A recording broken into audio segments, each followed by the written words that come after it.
जो हर कोई सोचता है जब कुछ बड़ा करने का सोचता है, मैंने भी वही सोचा कि मैं यूपीएससी की तैयारी कर लेती हूँ। Okay so from there my UPSC journey started. College ने मुझे अटेंडेंस वेवर नहीं दिया, तो it was a very difficult decision for me, but तब मैंने वो कॉलेज छोड़ दिया। So I am a drop out. तो आपके हिसाब से क्या लक सिर्फ ड्रॉप आउट लोगों के साथ ही काम करता है?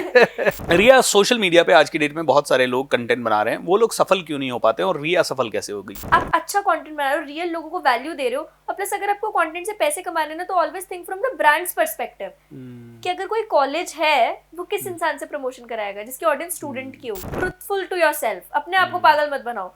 अगर वायरलिटी चाहिए तो बोलो, हाँ भाई चाहिए वायरलिटी, पैसा चाहिए तो बोलो। ऑडियंस से पैसे लो, आप यूट्यूब रेवेन्यू से पैसे लो, आपको स्पॉन्सर ले आए तो उनसे भी पैसे लो। एक ही वीडियो में 3 सोर्सेज से पैसे आ रहे हैं आपके पास, और करना इजी है। आपको तो कुछ करना नहीं है, कैमरा चाहिए, एक सेटअप चाहिए। बहुत सारे एंटरप्रेन्योर्स अपने दिल पे ले लेते हैं कि अरे ये कैसे नहीं चल रहा, ये तो चलेगा, और उसी पे अपने सालों साल देते रहते हैं। But you should know when to quit. Quitting is important, but कब क्विट करना है। आपके हिसाब से फेवरेट कैटेगरीज कौन सी हो सकती हैं जिसके लिए ज्यादा पैसा बन सकता है या ज्यादा पैसा मिल सकता है? हाय नमस्कार दोस्तों, मैं हूं भूपेंद्र सिंह राठौर और आप सभी का स्वागत है मेरे यूट्यूब चैनल पे। And I am super excited today because आपको मैं मिलवाने जा रहा हूं बहुत ही यंग डायनेमिक लेडी जो कि बहुत कम उम्र में बहुत अच्छी सक्सेस बनी, बहुत सारे फॉलोवर्स गेन किए, बहुत सारा पैसा कमाया, मर्सिडीज बेंज गाड़ी खरीदी, एंड साथ ही साथ कई लोगों को इन्फ्लुएंस कर रही है। आइए सभी लोग मिलकर स्वागत करते हैं मिस रिया उप्रेती जी का। How you doing Riya? Thank you so much, I am doing really well. बहुत अच्छा लग रहा है आज मैं आपके साथ यहाँ पर हूँ। वेरी नाइस रिया। और आपके जैसे बड़े यूट्यूबर्स के साथ बैठना एक टाइम पे एक सपना ही था, जो अब सच हो रहा है। So I am really grateful. How beautiful. I mean it's all because of your hard work. और आपने जो 3 साल से 3.5 साल से मेहनत की है, उस मेहनत का नतीजा, उस मेहनत का फल। मैं जब पहली बार महीने में 1 करोड़ रुपए कमाया, तब मुझे किसी ने कहा, मेरे एक मेंटोर ने, उन्होंने कहा था कि it takes a decade to become an overnight success. मतलब 10 साल का समय लग जाता है। लोगों को लगता है ये तो ओवरनाइट सक्सेस हो गया यार, लेकिन 10 साल की मेहनत लगती है और आपने भी 3 साल की मेहनत की। तो रिया, थोड़ा सा अपनी जर्नी के बारे में बताएं, कैसे रही ये जर्नी, कैसे स्टार्ट किया आपने? ठीक है, तो मैं स्टार्ट करती हूँ। आज से 3 साल पहले जब मैं 19 साल की थी, तब मैं कॉलेज में पढ़ रही थी साइकोलॉजी। और उस कॉलेज में पढ़ने के दौरान मैंने ये सोचा कि मैं एक बहुत अच्छे कॉलेज में नहीं पढ़ रही हूँ, और यहाँ पर जितने भी सब मेरे साथ के लोग हैं, they are from very rich backgrounds. तो अगर मेरे को इनके जैसा लाइफस्टाइल चाहिए तो मुझे लाइफ में कुछ अच्छा करना पड़ेगा। करेक्ट। तो मैंने सबसे पूछना चालू करा, यार तुम लोग के पास कैसे है आईफोन, कैसे अच्छी वॉचेस, अच्छी गाड़ियाँ, क्या करते हैं तुम्हारे पेरेंट्स? तो सबने एक ही बात बोली, बिजनेस। तो तब मुझे पता लगा कि मतलब बिजनेस ऐसी चीज है जिससे पैसे मिल सकते हैं हमें शॉर्ट टर्म में। बट बिजनेस कैसे करना है, क्या करना है, ये तो कभी पता ही नहीं था। सो देन जो हर कोई सोचता है जब कुछ बड़ा करने का सोचता है, मैंने भी वही सोचा कि मैं यूपीएससी की तैयारी कर लेती हूँ। So from there my UPSC journey started. But COVID second wave में जैसे कि हम सुन रहे थे कि you know people are losing their lives not because of COVID but because of the fear of COVID, because of the anxiety and depression जो COVID के साथ एसोसिएटेड है, इसलिए इतने लोग दे आर लूजिंग देयर लाइफ। तो यूपीएससी की पढ़ाई जब हम कर रहे होते हैं ना, तो वो पढ़ाई बहुत होलिस्टिक होती है, उससे ना बहुत कुछ सीख जाते हो। जैसे मैंने बहुत सारी अलग अलग सोसाइटीज के बारे में इतना कुछ सीखा, मैंने हमारे देश ने कितने स्ट्रगल करके यहाँ तक पहुंचा वो सब सीखा। बहुत सारी ऐसी चीजें, एथिक्स भी एक सब्जेक्ट होता है, एथिक्स सीखे। सो ये सब सीखने के बाद मैं बहुत सेंसिटिव हो गई towards the world, towards India, towards our people, कि हम जैसे झट से कुछ भी कह देते हैं किसी भी कम्युनिटी को, बट उसकी हिस्ट्री क्या है, वो ऐसी प्रैक्टिस कर रहे हैं तो वो क्यों करते हैं। सो मैं बहुत सेंसिटिव हो गई टुवर्ड्स एवरीथिंग। तो मैंने ये सोचा, now it's my responsibility to do something for the society. तो तब क्योंकि मैं एक साइकोलॉजी स्टूडेंट थी ही अपने कॉलेज में, तो मैंने लोगों को फ्री में साइकोलॉजी पढ़ाना चालू करा। देन उसके बाद जब मैंने फ्री में वो पढ़ाया, तो यू नो ऐसा होता था कि बैचेस चल रहे हैं पूरे, मतलब मैं खुद एक सेकंड ईयर स्टूडेंट थी, बट 100 लोग आकर सुन रहे हैं। Were you doing it through webinars or what? हाँ, so I started an Instagram page और मैं उसी से Zoom का लिंक देती थी सबको। तब आप मानो वो Zoom भी 40 मिनट में खत्म हो जाता था, क्योंकि मेरे पास पैसे नहीं थे पूरी सब्सक्रिप्शन लेने के। सो तब मैं ऐसे ही लोगों को पढ़ाती थी फ्री ऑफ कॉस्ट, कि आप आकर बस पढ़ो कि किसी को मेंटल हेल्थ फर्स्ट एड कैसे देते हैं। जैसे जब हमें चोट लग जाती है तो कोई भी उसमें पट्टी लगा सकता है, but that is physical first add.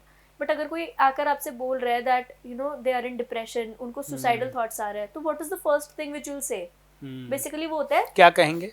वो एक पूरा थेरेपी का प्रोसेस होता है। आप उनको कैसे कंफर्ट करते हो, पहले आप उनके थॉट्स सुनते हो, फिर आप उनको कंफर्ट करते हो। कोई एकदम से आपको उनके थॉट्स को नेगेट नहीं करना है, अरे नहीं नहीं ऐसा नहीं करो। कोई बोल रहा है मेरे को, अरे नहीं नहीं ऐसा नहीं करो, क्यों करनी है ऐसे कब से आ रहे हैं, क्यों आ रहे हैं, किसी थेरेपिस्ट पे चले क्या, maybe you can get some help, किसी प्रोफेशनल से पूछते हैं। यहाँ पे रिया, जैसे मैंने भी एनएलपी किया है, तो जैसे कोई भी इंसान, हम लोगों को सिखाया जाता है एनएलपी में कि कोई भी इंसान अगर इस तरह के थॉट्स में है तो उससे ये पूछो कि उससे क्या होने वाला है।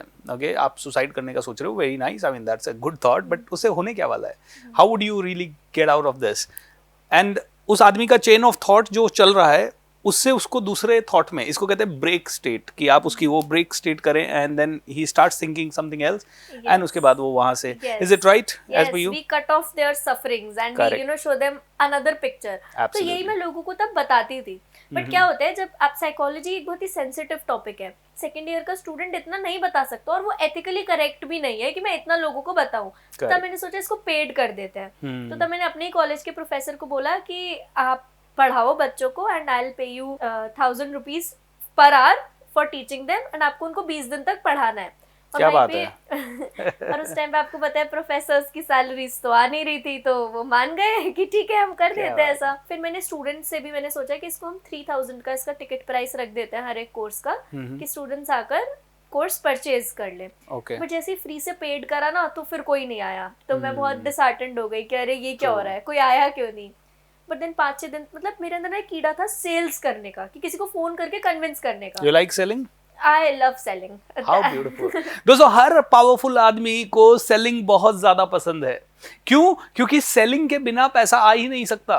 And every rich person is selling and every poor person is not selling. हर आदमी जो बड़ा बना है कहीं ना कहीं बेच रहा है। प्लीज सेल से प्यार करना सीख जाओ। यस, कंटिन्यू रिया। सो मैंने तब यही करा, मैं लोगों को कॉल कर कर कन्विंस करती थी, और स्मार्टली करती थी। मैं इस कंपनी में इंटर्न हूँ, तो मेरी शिफ्ट 6 बजे खत्म हो जाएगी, तो आप उससे पहले बता दो आपको खरीदना है नहीं खरीदना। सो ये छोटी छोटी हम टैक्टिक्स यूज करते हैं जब हम एक बहुत न्यू एंटरप्रेन्योर होते हैं, बिकॉज तब हमारे पास टीम तो होती ही नहीं ना, हमारे पास पैसे होते हैं इतने कि हम टीम हायर करें। सो तब आई स्टार्टेड लाइक दिस। 3 दिन कोई नहीं आया, 4 दिन कोई नहीं आया, 5वें दिन एक इंसान कन्वर्ट हुआ, तो मेरे पास ना 3000 रुपए आ गए, वो पूल आ गया।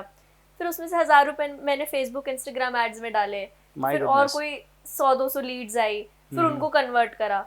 तो ऐसे ही 10-12 दिन में I converted like 20 people, and 20 people into 3000, 60,000 आपके पास आ गए। सर को देने थे सिर्फ 20,000, और उसमें से 5,000 अगर मैं और भी मान लूं कि मैंने एड्स वगैरह सब जगह खर्च करे, तो भी मतलब मेरे पास 30-35 हजार थे ऐसे जो मेरे पास बच गए थे। So I was on the top of the world. एक मिडिल क्लास घर में रह के आप नहीं सोच सकते कि आप 10 दिन में 30,000 रुपए कमा लोगे। इट वाज समथिंग जिसका ड्रीम भी नहीं करा था।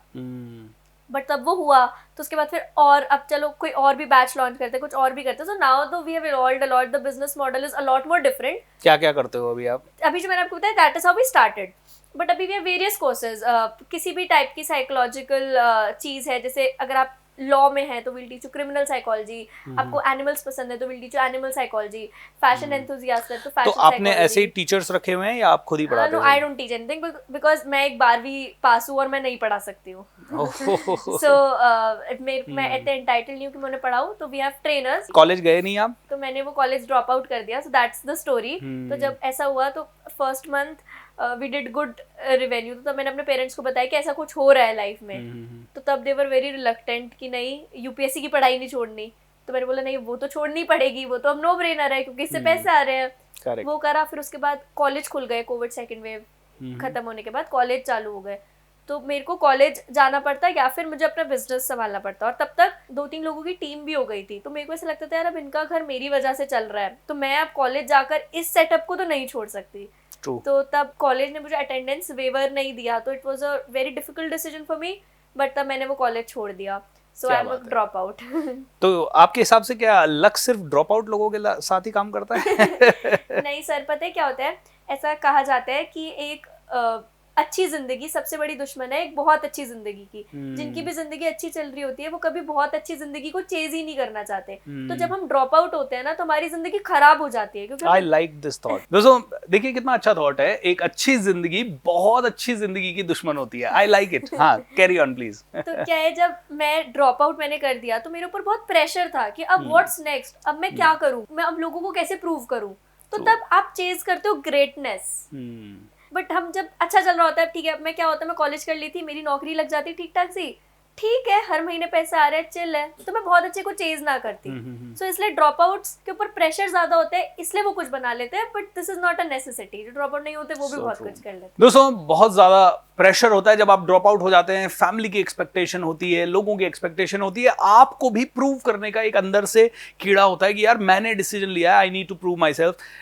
इसका मतलब ये नहीं है कि आप में से हर आदमी पढ़ाई छोड़ दे, आप पढ़ाई कंटिन्यू करते रहें, लेकिन हाँ, पढ़ाई के साथ साथ अगर आपको अमीर बनना है तो दो चीज़ों को पकड़ ले, जो कि रिया की छोटी सी टॉक से आप हाईलाइट कर सकते हैं। एक, बिजनेस बनाइए, और दूसरा, सेल्स को प्यार कीजिए। रिया, सोशल मीडिया पे आज की डेट में बहुत सारे लोग कंटेंट बना रहे हैं, वो लोग सफल क्यों नहीं हो पाते, और रिया सफल कैसे हो गई? हाँ, आजकल ये तो है कि ना, आजकल जिसके पास भी फोन है वो एक क्रिएटर बन सकता है। True. कोई भी वीडियोस बना सकता है, तो वो इजी हो गया है। प्लस अब आप देखो कितने सारे लोग पॉडकास्ट भी चालू कर रहे हैं। एब्सोल्युटली। क्यों? क्योंकि पॉडकास्ट इजी वे है, किसी और की बातों पे आपको व्यूज मिल रहे हैं। मैं खुद भी So पॉडकास्ट करती हूँ, है ना, आप और मैं भी आपकी बातों पे आपकी स्टोरी पे। बट ये इजी है। Correct. तो जो भी चीज इजी होती है ना, लोग उसमें आ जाते हैं।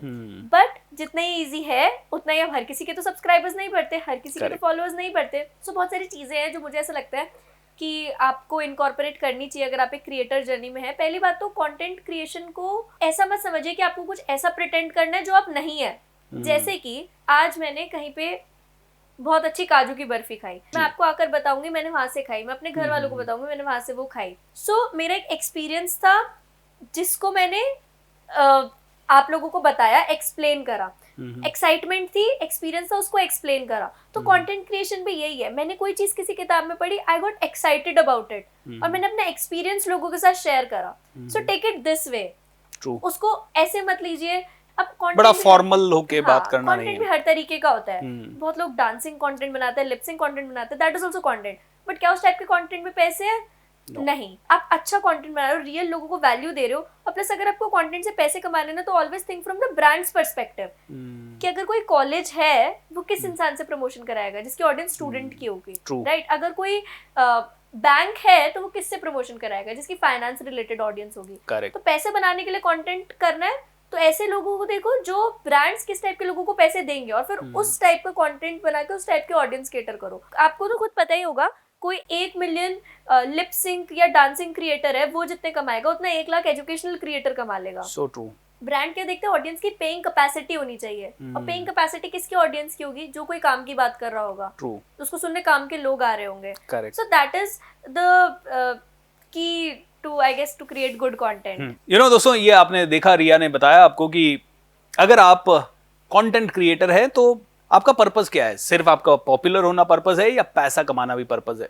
पैसा कमाना अगर आपका पर्पस है, then you can really really reach to a big level and बहुत ही शानदार कंटेंट आप बना सकते हैं। आपको डिसाइड करना होगा आप कौन से जोनर के लिए बना रहे हो, किस तरह की कैटेगरी के लिए बना रहे हो। आपके हिसाब से फेवरेट कैटेगरीज कौन सी हो सकती हैं जिसके लिए ज्यादा पैसा बन सकता है या ज्यादा पैसा मिल सकता है? That's a very good question. मेरे को ऐसा लगता है कि कंटेंट बनाने का कोई भी अगर सोच रहा है इस पॉडकास्ट को देख के, तो आप 2 कैटेगरीज डिवाइड करो। एक होता है पर्पस ड्रिवन और एक होता है बैकग्राउंड ड्रिवन। या तो किसी चीज में आपका बैकग्राउंड हो, मान लो आपका कोई फैमिली बिजनेस हो किसी चीज का, या मान लो आपके घर में सब एस्ट्रोलॉजी में बिलीव करते हो, तो आप उससे रिलेटेड कंटेंट बना रहे हो। पंडित है सब, तो आप सोच रहे हो कि चलो ठीक है, अब हम इस चीज को प्रमोट करते हैं। कोई साइंस बैकग्राउंड से, तो उस चीज को प्रमोट करते हो। वॉट एवर इट इज, या तो आप बैकग्राउंड ड्रिवन हो सकते हो या फिर आप पर्पस ड्रिवन हो सकते हो। तो अगर आप पर्पस ड्रिवन हो, तो पर्पस में what is your purpose? Is it to get fame, just to get virality, or to earn money? Whatever your purpose is, truthful to yourself. अपने आप को पागल मत बनाओ।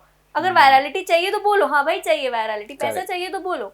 तो उसके बाद अगर जो भी नीशेस इनमें निकल के आते हैं, जैसे हमें पैसा कमाने के लिए पता है बहुत अच्छे नीशेस है, finance, tech, career, money making, freelancing भी आजकल अच्छा है। डेफिनेटली। अरे अगर आप मानो कोई डॉक्टर यू नो जस्ट आकर रोज एक वीडियो बना दे कि कुछ भी हेल्थ हैक्स या कुछ भी ऐसी चीजें, वो जितना अपने उससे कमा रहा है वो 2-4 महीनों में उससे ज्यादा कंटेंट से कमा लेंगे। So content is that powerful, and content से आप लोगों की लाइफ भी इम्पैक्ट कर रहे हो इन अ वेरी ग्रेटर एक्सटेंट। आपको फेम भी मिल रहा है। सो लोग क्या करते हैं, लोग चाहते हैं हमें इमीडिएट रिजल्ट्स मिले, but that's not possible. I tell you why, because जब हम पढ़ने जाते हैं, कॉलेज जाते हैं, कोई डिग्री परस्यू करते हैं, उसके बाद हम यू नो नौकरी हमारी लगती है, तो कितना लंबा प्रोसेस है पैसे कमाने का। बट वहीं पे कंटेंट में आप चाहते हो ओवरनाइट हो जाए। आपकी पढ़ाई जिसको आपने 5-6 साल दिए, इसको अगर आप 1-2 भी दोगे ना, तो it will you know reward you well. So इसलिए मुझे ऐसा लगता है कि आप या तो बैकग्राउंड ड्रिवन हो जाओ या पर्पस ड्रिवन हो जाओ। फिर जैसे आपने नीश शॉर्टलिस्ट कर लिया, 10 कंटेंट क्रिएटर्स को फिगर आउट करो जो आपके नीश के हैं। Correct. उन 10 की पिछले 6 महीने की 1 मिलियन प्लस वाली सब वीडियोस एक एक्सेल शीट में डाल दो एंड फिर उसमें अपने इनपुट्स डालो, बिकॉज वो कंटेंट है जो ऑलरेडी चला हुआ है और उसमें आपका फ्लेवर भी है, आपके इनपुट भी है। तो आपका फ्लेवर बहुत जरूरी है। लोग आपको कैसे याद रखेंगे? वायरल तो कुछ भी हो जाता है, बट याद रहोगे वो इम्पोर्टेंट है। तो जैसे रिया जब कंटेंट बनाती है तो रिया पढ़ती कितना है, कितना रिसर्च करती है, एक वीडियो के लिए कितना टाइम लग जाता है रिया? काफी टाइम लगता है। और इनफैक्ट मैंने जब से कंटेंट क्रिएशन स्पेसिफिकली स्टार्ट करा है तो मैं सारा कंटेंट अराउंड बिजनेसेस बनाती हूँ कि कैसे कोई ब्रांड बड़ा बना या Correct. Different business ideas, unique मेरी ब्रांड को 10 गुना ज्यादा बड़ा करना है, कैसे करें? भूपेंद्र सिंह राठौड़ कोच है, मोटिवेशनल स्पीकर है, बहुत सालों से काम कर रहा है। मेरी ब्रांड को 10 गुना ज्यादा अभी कैसे बड़ा कर सकते हैं? Let's have this conversation. बहुत सारे तरीके हैं। आई डोंट नो अभी आप कौन सी स्ट्रैटेजीज यूज कर रहे हो या क्या कर रहे हो, बट ऐसे सवाल मुझे बहुत सब लोग पूछते हैं। करेक्ट। तो अगर जैसे अभी तो आप ऑलरेडी कंटेंट बना रहे हैं, तो फॉर एग्जांपल अगर आप सिर्फ एक बिजनेस होते हो तो मैं आपको रिकमेंड करती कि आप कंटेंट बनाना चालू करो। अगर आपका इशू सेल्स होता तो मैं आपको ये बोलती फेसबुक इंस्टाग्राम एड्स वगैरह से पब्लिसिटी चालू करो। सो ऐसे इसी टाइप का मैं कंटेंट बनाती हूँ कि कैसे कोई ब्रांड बड़ा बना, या you know unique business ideas, जो बैठे बैठे मुझे बहुत सारे बिजनेस आइडियाज आते रहते हैं। जैसे किसी के पास बहुत सारी ऑडियंस है, मेरे पास आई थिंक हमारे मैजिक ऑफ थिंकिंग रिच में हजारों लोग आते हैं। अच्छा। एक साल में ऑन एन एवरेज हम लोग करीब 10 से 15 लाख लोगों को लाइव हमारे वेबिनार से एड्रेस करते हैं, और YouTube पे करीब करोड़ों के आसपास आ जाते हैं, 1 करोड़ से ज्यादा लोग आ जाते हैं एक साल में। तो व्हाट डू यू फील कि और क्या कर सकते हैं उनके साथ? क्योंकि ना मुझे बड़ी क्यूरियोसिटी होती है यंग माइंड से ये पूछने में कि उनका दिमाग आजकल कैसे चल रहा है। हम तो 42 के हो गए, आप अभी 22 के आसपास हो, right? So I am sure you are witnessing कि how youngsters think and all this thing. तो बताइए। अच्छा, तो आपको कोई चीज ऐसी करनी है जिससे आपको और पैसा बनाना है, या आपको कोई चीज ऐसी करनी है जिससे आपका नाम और पैसा और इम्पैक्ट? नहीं, नाम वाम का इतना नहीं है। नाम अच्छा हो गया है भगवान की कृपा से, और अच्छा हो जाएगा, बट पैसा और इम्पैक्ट। ठीक है। तो अभी आप कोर्सेज वगैरह तो कर ही रहे होंगे, बहुत सारे। हाँ, सो इसमें हम ऐसा भी कुछ कर सकते हैं, जैसे ये चीज मैं भी कुछ टाइम पहले सोच रही थी, जैसे TED talk as a platform कितना बड़ा बन गया, ये जोश टॉक भी इंडियन ब्रांड कितना बड़ा बन गया। तो आपके प्रोग्राम्स को करके जितनी भी सक्सेस स्टोरीज आती है, आप उनको एक ऐसे फॉर्मेट में प्रेजेंट कर सकते हैं कि उन्होंने कहाँ से स्टार्ट करा और वो कहाँ पहुंच गए। बट बस ऐसे नहीं कि आपने एक इंटरव्यू ले लिया, कुछ प्रॉपर उस शो का एक नाम रख सकते हैं, that this is you know a person will come stand, जैसे टेड में होता है और आकर बोल रहे हैं। तो इससे क्या होगा, आपके प्रोग्राम से जैसे बने, प्लस आप और भी लोगों को बुला सकते हैं अलग अलग कैटेगरीज के, एंड देन आपको पता है कि कुछ टाइम बाद फिर लोग आने के पैसे भी देते हैं। So this is a good, this is a very good. इसका नाम भी मुझे याद आ गया जब आप बता रहे हो ना, अपनी कहानी आओ और अपनी कहानी बताओ। दोस्तों, I like the way Riya is thinking. बहुत कम लोग मैंने देखे हैं जो 22 साल की उम्र में हैं और इस लेवल पे ऑन द स्पॉट फटाफट सोच सकते हैं। बहुत सारे लोगों से हम बात करते हैं और उन्हें हम कोई सिचुएशन देते हैं, कई बड़े बड़े बिजनेसमैन को हम सिचुएशन देते हैं, हम उनसे कहते हैं आप अपना बिजनेस बड़ा करने के लिए आप खुद बताइए क्या कर सकते हैं, एंड ब्लैंक। अरे भाई, आप 15 साल से एक बिजनेस कर रहे हो और आपको उसके बारे में नहीं पता, how do you grow? And here मैंने अपने बिजनेस के लिए ऐसे ही रिया को कुछ पूछा and she is able to give me right thought, and literally this is the nice thought, क्योंकि ये आइडिया रिया पहले मेरे पास भी आ चुका है, मेरे माइंड में आ चुका है, लेकिन हमने कहा ये, लेकिन अभी आपने बताया ना, तो बताते बताते मेरे को नाम भी ऐसा लगा कि अपनी कहानी करके बनाया जा सकता है। May be something else. देखो कितना अच्छा है। अब आजकल लोग टेड टॉक और जोश टॉक में जाने के पैसे देते हैं, ठीक है, ये 1-1.5 लाख रुपए हर इंसान से ले लेते हैं। जैसे आप के फॉलोअर्स अच्छे, मेरे फॉलोअर्स अच्छे, तो हमको तो ये लोग बुला लेंगे, बट कोई ऐसा एंटरप्रेन्योर है जो छुपा हुआ है, जिसके बारे में कोई जानता नहीं, तो वो पैसे देगा ना पब्लिसिटी के लिए। आप ऑडियंस से पैसे लो, आप यूट्यूब रेवेन्यू से पैसे लो, आपको स्पॉन्सर ले आए तो उनसे भी पैसे लो। एक ही वीडियो में 3 सोर्सेज से पैसे आ रहे हैं आपके पास, और करना इजी है। आपको तो कुछ करना नहीं है, कैमरा चाहिए, एक सेटअप चाहिए। So this is like you know very less investment वाला बिजनेस आइडिया। ऐसे ही मैंने अभी, पता है क्या होता है, जैसे मैं कोई बिजनेस आइडिया बताती हूँ तो सब लोग कहते हैं अच्छा इसमें ये कैसे होगा, अच्छा इसमें तो ये ऑब्जेक्शन है। अरे कोई ऑब्जेक्शन ही नहीं होगी तो तुम बिल्ड कैसे करोगे बिजनेस? जैसे अभी मैंने एक रील बनाई थी, it went 10 million plus, that we can start something like a travel Tinder. जैसे क्या होता है, हमें कहीं ट्रिप पे जाना होता है ना, तो हम लोग की प्रेफरेंसेस मैच नहीं होती, किसी को कहीं जाना है, किसी को कहीं, किसी की कोई डेट्स, किसी की कोई डेट्स, तो कभी भी एक ग्रुप ऑफ फ्रेंड्स नहीं जा पाते ट्रिप पे, बहुत स्ट्रगल हो जाती है। तो you can create an app जहाँ पर सब लोग अपनी प्रेफरेंसेस डालें। मैंने अपनी प्रेफरेंस और जिसको जो पसंद है वो पार्टनर चूज करे, राइट स्वाइप लेफ्ट स्वाइप करो, वो खुद ही मिला दे कि इन दोनों की प्रेफरेंसेस सेम है, तो आप लोग ट्रिप पे जा सको। अब इसमें बहुत सारे लोग कहने लग गए सेफ्टी का क्या, इसका क्या, उसका क्या। अरे लोग ये नहीं समझते, एक बिजनेस में जितनी ज्यादा ऑब्जेक्शंस, मतलब उस बिजनेस को करना उस लैडर पे चढ़ना उतना ही डिफिकल्ट, मतलब कोई और नहीं चढ़ पाएगा, आप ही वो लैडर क्रिएट करो. The more objections you have, the better it is. You are solving a lot of problems then. That's very interesting दोस्तों. जितने बड़े चैलेंजेस उतनी बड़ी सफलता पॉसिबल है. आज हर कोई फिल्म स्टार इसलिए नहीं बन पाता क्योंकि उस जर्नी में बहुत चैलेंजेस हैं. इसीलिए शाहरुख खान, सलमान खान, अक्षय कुमार ये काफ़ी समय से टिके हुए हैं. एंड हर कोई ट्रेनर नहीं बन पाता, इसलिए पिछले 10 सालों से हम लोग टिके हुए हैं मार्केट में. राइट. बहुत लोग आते हैं ट्रेनर बनने के लिए, बहुत लोग कंटेंट क्रिएटर बनने के लिए आते हैं, लेकिन कहीं ना कहीं बन नहीं पाते. So very good, there are challenges. Challenges are healthy, they keep you alive. Very nice. Riya, youngsters के पास, जिनके पास कॉलेज गोइंग है, पैसा कम है, जिनके पास जस्ट पॉकेट मनी मिलती है, परिवार भी बहुत ज़्यादा पैसे वाला नहीं है, बट बिजनेस करने का जुनून बहुत है, तो कम पैसे में या बिना पैसे में स्टार्ट होने वाले बिजनेस आइडियाज कुछ दे सकते हैं आप? बिजनेस आइडियाज तो मैं डेफिनेटली बहुत सारे बता सकती हूँ इससे रिलेटेड, बट एट फर्स्ट मुझे ऐसा लगता है कि अगर इनफैक्ट मुझे भी अगर आज जीरो से स्टार्ट करना हो, बिकॉज मैंने जब स्टार्ट करा था तब कंटेंट क्रिएशन में नहीं करती थी, तो I would start with content. क्योंकि कंटेंट से क्या होता है, आपको अपने बिजनेस के लिए कुछ इनिशियल ऑडियंस मिल जाती है. मान लो अगर मेरे को एक साड़ीज का ब्रांड लॉन्च करना है आज से 6 महीने बाद, तो मैं कुछ उससे रिलेटेड कंटेंट बना सकती हूँ. ठीक है, ताकि जब 6 महीने बाद मैं लॉन्च कर दूँ तो मेरे पास ऑडियंस आ जाए. अभी मैं अपनी हर वीडियो में मोस्टली साड़ीज पहनती हूँ, तो बिकॉज फ्यूचर में I have a plan that I launch my own fashion label. Wow. So I want to keep pushing that thing, ताकि लोग हमेशा देखे. And अभी see I'm 22 and I have like 150 sarees. Which 22-year-old girl will have this? It's because कि मेरे को future में brand build करना है, तो मैं ब्रांड इमेज अभी से बिल्ड कर रही हूँ. That's very good. हाँ, so that is important. तो आपको जो भी करना होता है ना, तो स्टार्ट कंटेंट थोड़ा पहले से. किसी भी चीज में बिजनेस स्टार्ट करना है तो लोगों को अवेयर करना चालू कर दो, बिकॉज अब बहुत ही कॉम्पिटिटिव वर्ल्ड है. तो अब आप लोगों को, आपको सिर्फ अगर आप सिर्फ सेल करोगे, जैसे कि एप्पल के इंस्टाग्राम पेज पे या नाइकी के इंस्टाग्राम पेज पे 100 मिलियन से ज्यादा फॉलोअर्स हैं, वो अपने प्रोडक्ट की एक भी इमेज नहीं डालते, वो इमोशंस बेचते हैं. जैसे रेडबुल है, एरोप्लेन कहीं से कुदा देंगे, कहीं हेलीकॉप्टर आ जाएगा, कोई एक बोर्ड से उछल जाएगा, ये सब दिखाते हैं. वो रेडबुल की कहीं फोटो नहीं है, वो एक इमोशन बेच रहे हैं कि रेडबुल पी के आपके अंदर एक थंडर आता है, आपके अंदर एड्रेनलिन रश आता है. तो ऐसे वो क्या कर रहे हैं, वो लोगों को प्रिपेयर कर रहे हैं कि वो उनका प्रोडक्ट खरीदे. तो आपको भी एक बेस बनाना पड़ेगा, लोगों को पहले बताना पड़ेगा कि आपके जैसा कोई प्रोडक्ट आ रहा है. सिर्फ सेल नहीं करना. So the beautiful thing about selling is that you don't have to sell. क्या बात है दोस्तों. इसका मतलब है कि आपको लॉन्ग टर्म के लिए सोचना पड़ेगा. ऐसे नहीं कि आज आपके माइंड में आइडिया आया, दुकान खोल देता हूँ, और दुकान खोल दी, और फिर उस दुकान पे सुबह 9 बजे से रात को 12 बजे तक बैठ के ये सोच रहे हो कस्टमर कैसे आएगा, मैं पैसा कैसे बनाऊंगा. This is going to be very killing idea. So आप सभी को अगर अपना बिजनेस बनाना है तो मेक श्योर दैट आप पहले से स्टार्ट करें, 2-3 साल का प्लानिंग करें. मैं एक चीज़ कहता हूँ रिया सभी को कि 95% बिजनेसेस फेल हो जाते हैं पहले 5 साल में, 6 साल में, ऐसा हमने सबने सुना है. लेकिन एक चीज़ मैं बताता हूँ, जितने भी लोग IIM, ISB या बहुत अच्छे इंस्टीट्यूट से पढ़ के निकलते हैं ना, उनमें से 90% बिजनेसेस सक्सेस हो जाते हैं. एंड बिकॉज वो लोगों को सिखाया जाता है कि कम से कम 3 साल भैया रिसर्च करो और लोगों को तैयार करो तुम्हारे प्रोडक्ट के लिए, सैम्पलिंग करो, मार्केट के ट्रेंड्स क्या है उनको पढ़ो, and then make a proper business plan and go as per by that business plan.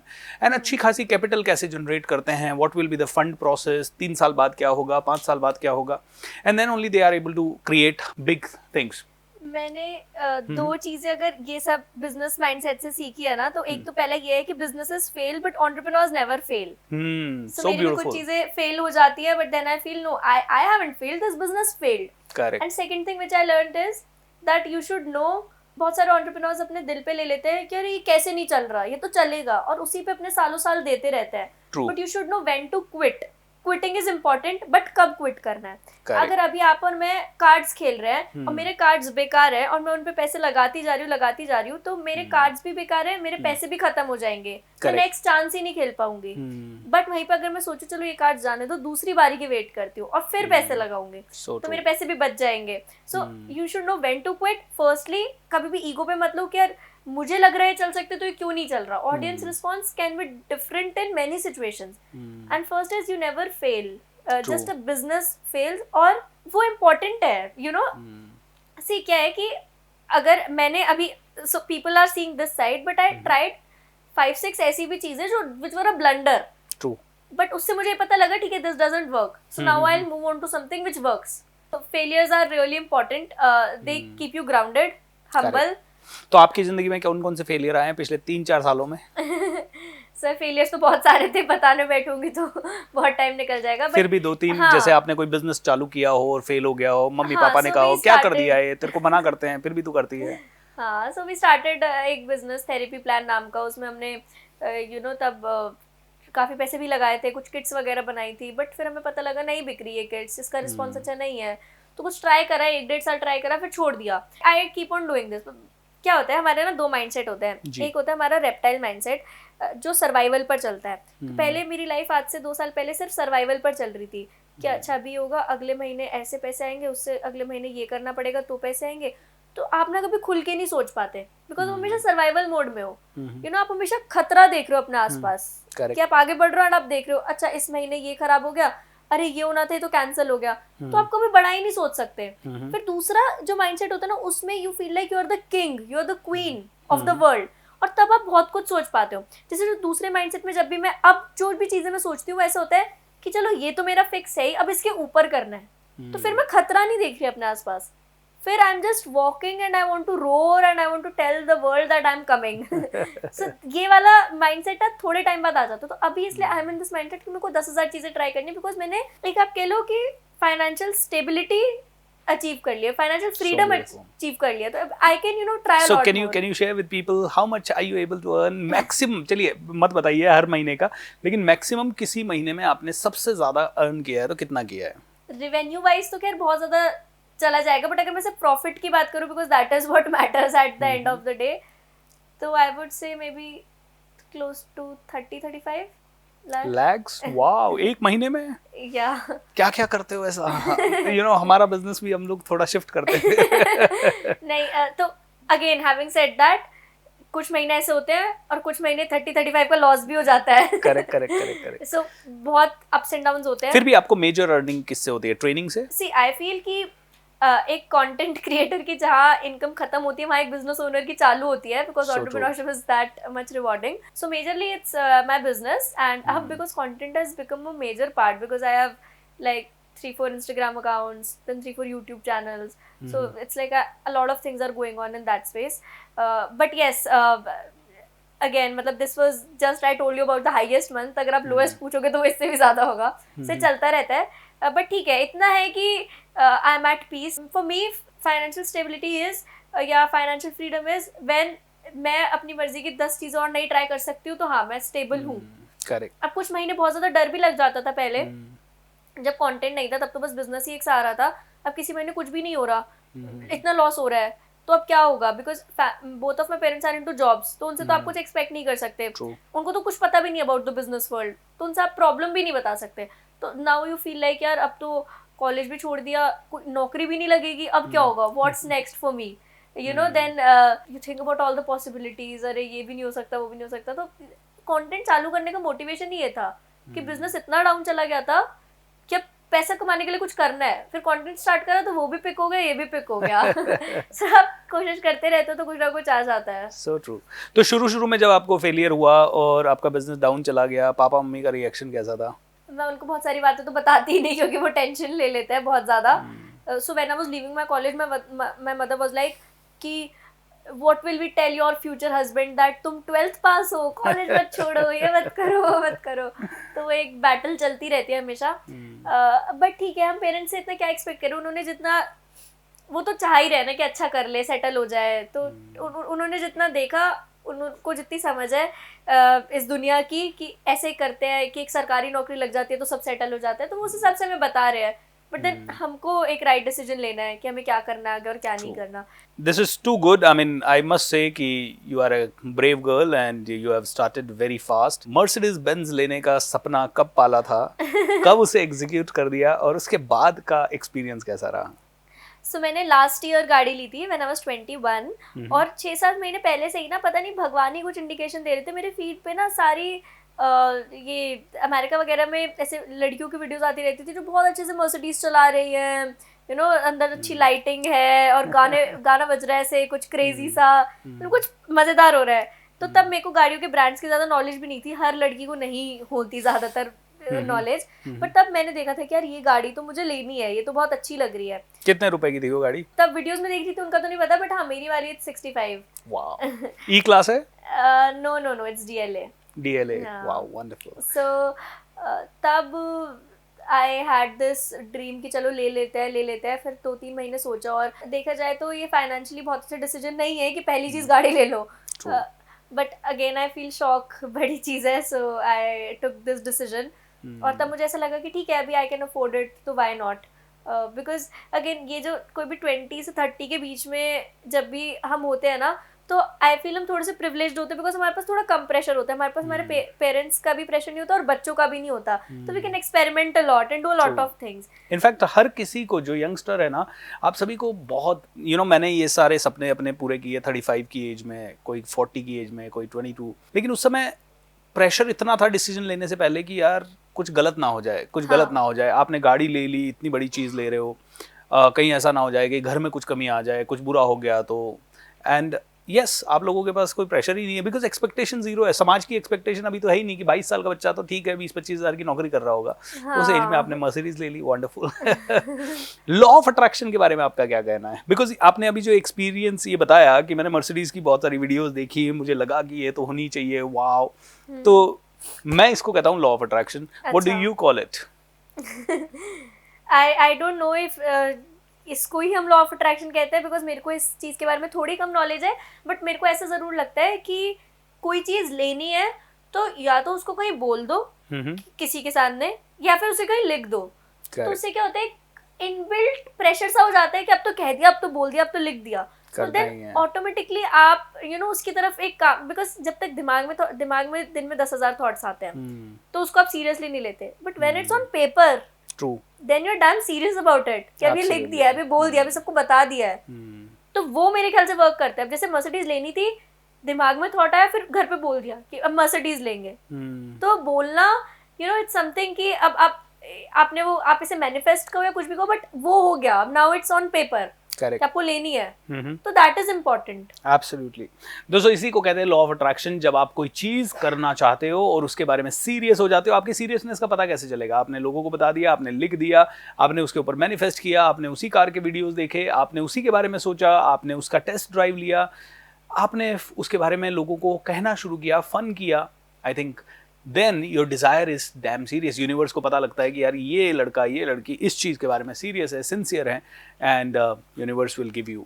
सो जो भी चीज़ आप शिद्दत से चाहते हो, जैसे रिया को मिल चुकी हैं कई सारी चीज़ें 3 साल की जर्नी में। उम्र नहीं, उम्र तो 22 की है। बहुत कम लड़कियां अपनी एज बताती है, और आपने इतनी ओपनली अपनी एज बता दी। अभी कम है ना सर, इसलिए बता दी। काफी सारे लड़के आपको डीएम करते होंगे, hello ma'am, how you doing, how do you deal with those people? हाँ, ऐसा तो है, बहुत मैसेजेस डीएम्स आते हैं, कभी कभी कर देती हूँ रिस्पॉन्ड, बात कर लेती हूँ, I love to talk to my audience, तो चलता रहता है ये। बट अभी क्या है ना, इमेज ऐसी बन गई है सोशल मीडिया पे, क्योंकि मोस्टली साड़ीज वगैरह पहनती हूँ, तो अगर जो फ्लर्टिंग भी मेरी तरफ आती है ना, इट इज कि मुझसे शादी कर लो, कोई ऐसी फ्लर्टिंग नहीं आती कि डेटिंग टाइप्स फ्लर्टिंग, तो एक ये अच्छा लगता है कि इमेज अच्छी है, पीपल थिंक कि इससे ऐसी बात करेंगे तो रिप्लाई नहीं करेगी, इससे ऐसी बात करेंगे तो रिप्लाई नहीं करेगी, ऐसी बात करे तो क्या पता रिप्लाई आ जाए, तो उस तरीके के, तो इट्स गुड, मतलब आई एंजॉय। इनफैक्ट तब बहुत अच्छा लगता है जब लड़कियां मैसेज करती है ज्यादा कि आपको इंस्पिरेशन मानते हैं, कुछ इस तरीके से। हाँ, तो सारी बच्चियों के लिए, महिलाओं के लिए, यंग गर्ल्स के लिए आपकी क्या एडवाइस है? मेरी एडवाइस है कि एक माँ बनने के लिए जरूरी नहीं है कि आपके पास बच्चा ही हो, आपका बिजनेस भी आपका बच्चा हो सकता है। जब एक लड़की के अंदर मदरली इंस्टिंक्ट्स आ जाते हैं ना, मेरे अंदर वही आ गए थे कि अब मुझे कि ये मेरे बिजनेस का नाम फोबेट है, सो फोबेट मेरा बेबी है, फोबेट को मुझे बड़ा करना है, दुनिया के लिए प्रिपेयर करना है, और इस लेवल तक ले जाना है कि सबसे लड़ पाए। वो एक लड़की के अंदर ही आ सकता है, मदरली इंस्टिंक्ट्स, और एक माँ को कोई नहीं रोक सकता, तो फिर आपको भी कोई नहीं रोक सकता। सो अपने अंदर के मदरली इंस्टिंक्ट्स को जगाओ, जो चीज करो उसके लिए इतने सीरियस हो जाओ जैसे एक माँ अपने बच्चे के लिए सीरियस होती है, बिकॉज ये हर वुमेन के अंदर ही बहुत पावरफुल चीज होती है, मदरली इंस्टिंक्ट। कुछ भी कर देंगे इसके लिए, वो वाला जो नेचर होता है ना, वो एक औरत के अंदर ही होता है, सो वो आपको अपने अंदर जगाना चाहिए। जिस भी चीज़ के लिए जगाओगे उस चीज़ में ज़रूर सफलता हासिल कर लो। वंडरफुल। और एक और सवाल, कई बच्चियों को घर से रोका जाता है जो बहुत कुछ करना चाहती हैं, जैसे आपको भगवान की कृपा से अच्छे पेरेंट्स मिले जिन्होंने आपको फ्रीडम दी है सब कुछ करने की, कि मर्जी से जॉब छोड़ दी, लेकिन कई लड़कियों को जो गांव में रह रही है, टियर 2 सिटीज़ में रह रही है या ऑर्थोडॉक्स फैमिलीज में है, उनको ये फ्रीडम नहीं मिल पा रहा, उन्हें क्या करना चाहिए?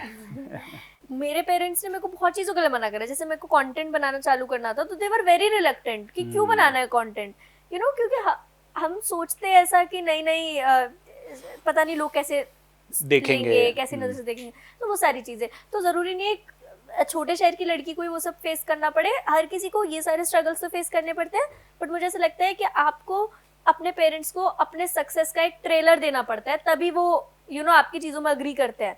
अब जो मेरी मम्मी पहले मुझे मना करती थी कंटेंट मत बना, अब वो मेरी एक भी वीडियो मिस नहीं करती। Wow, that's your success, I must say. My father has now started making content, for me that is success, कि वो कन्विंस हो गए कि उनको भी करना चाहिए। सो ये आपको थोड़ा सा ट्रेलर देना पड़ेगा और आपको खुद में कॉन्फिडेंट होना पड़ेगा कि मैं ये कर सकता हूँ, कर सकती हूँ। हम ना हमेशा मोटिवेशन औरों में ढूंढते हैं, बट एंटरप्रेन्योर्स, इन्फ्लुएंसर्स, हम लोग सेल्फ मोटिवेटेड पीपल होते हैं, क्योंकि हमें बाहर से ना मोटिवेशन कभी नहीं, सिर्फ डिमोटिवेशन मिलती है। अरे ये कभी नहीं होगा, ये कभी नहीं होगा, तो हम बाहर तो हमें जाना ही नहीं है। अपने अंदर मोटिवेशन को फील करो कि यार मुझे ये करना है। मैं अब अगर मैं किसी को भी देखती हूँ ना, बड़ी से बड़ी कंपनी के फाउंडर को, उनका कोई इंटरव्यू देखा, यार ये कर सकते हो तो मैं भी तो कर सकती हूँ। वो कॉन्फिडेंस अपने अंदर लाओ, मोटिवेशन अपने अंदर ढूंढो, तो दैट इज इम्पोर्टेंट। सो कोई भी अगर लड़की जिसको ऐसा लगता है कि ये नहीं वो नहीं, तो I feel firstly the world is equal. आजकल बहुत लोग बोल रहे हैं कि फेमिनिज्म के झंडे बहुत लोग लहरा रहे हैं। Firstly they don't know the literal meaning of feminism, and secondly अगर मेरे को एज अ वुमेन ये पता है कि मैं और 50 लड़कों के इक्वल हूँ, तो मेरे को उस चीज को प्रूव ही क्यों करना है? प्रूव हम वो चीज करते हैं जब किसी चीज में हमें डाउट होता है। तो मैं नहीं जाऊंगी बाहर 10 लोगों को ये बताने कि मैं और लड़कों से इक्वल हूँ, क्योंकि मुझे पता है मैं इक्वल हूँ। So true, I know it with in my self कि मैं हूँ इक्वल, तो मेरे लिए वो प्रूव करने का पॉइंट ही नहीं है। अगर आज मैंने ये इसका लड़के मेहरून कलर के कपड़े पहने हैं तो वो पहने हैं ना, इट्स अ फैक्ट। अगर मैं लड़कों से इक्वल हूँ तो मैं हूँ, इट्स अ फैक्ट। मैं इसे प्रूव क्यों करूंगी? नहीं, ये यही है। Correct. So for me it's like that. तो I don't have to prove anyone कि I am equal to any guy और something. I am equal, I know it. और जो लोग इस प्रूव करने के चक्कर में अपना टाइम बर्बाद कर रहे हैं, वो इसी लूप में रह जाएंगे। कुछ नहीं कर रहे, वो घर बैठ के बस लिख रहे हैं। Such a lovely thing. तो दोस्तों ये थी रिया उप्रेती, बोल्ड, बिंदास, पावरफुल एंड बहुत ही अच्छी एंटरप्रेन्योर, बहुत अच्छा माइंड, बहुत अच्छी सोच। एंड दोस्तों आप भी रिया को फॉलो करें, ना सिर्फ फॉलो करें, उनसे बहुत सारी चीज़ें सीखें। मैं उनके इंस्टाग्राम हैंडल्स और बाकी के लिंक्स आपको इस वीडियो के नीचे दूंगा, ज़रूर आप ध्यान से देखें। बहुत सारी चीज़ें सीखने को है। बहुत कम उम्र में वो एंटरप्रेन्योर बनी है, ना सिर्फ एंटरप्रेन्योर बनी है, आज वो बहुत अच्छी सक्सेस है। मोर देन 1.5 मिलियन से ज़्यादा उनके फॉलोवर्स है सभी प्लेटफॉर्म्स पे मिला के। I think this is a very very good success at such young age. लेकिन रिया की जर्नी भी 3 साल लगे हैं रिया को। आपको भी पेशेंस होना होगा, थोड़ा सा क्रिएटिव सोचना होगा, थोड़ा सा नया सोचना होगा, एंड जहां पे भी हो अपने आप को झोंक दो, जो भी करो कमाल का करो। Thank you so much for coming to the show Riya, really appreciate कि आपने बहुत अच्छा किया। भगवान करे जब तक आप 40 के आसपास पहुंचे तब तक पूरा विश्व आपको जाने और पूरा विश्व आपको फॉलो करे। God bless you. Thank you. बिल्कुल। 40 नहीं 30। ऑलराइट, 40 नहीं 30 सॉरी गलती हो गई। जब तक 30 के आप हो जाएं तब तक आपको पूरी दुनिया जाने और सभी लोग फॉलो करें। तथास्तु तथास्तु तथास्तु। God bless you. Thank you so much Riya, thank you.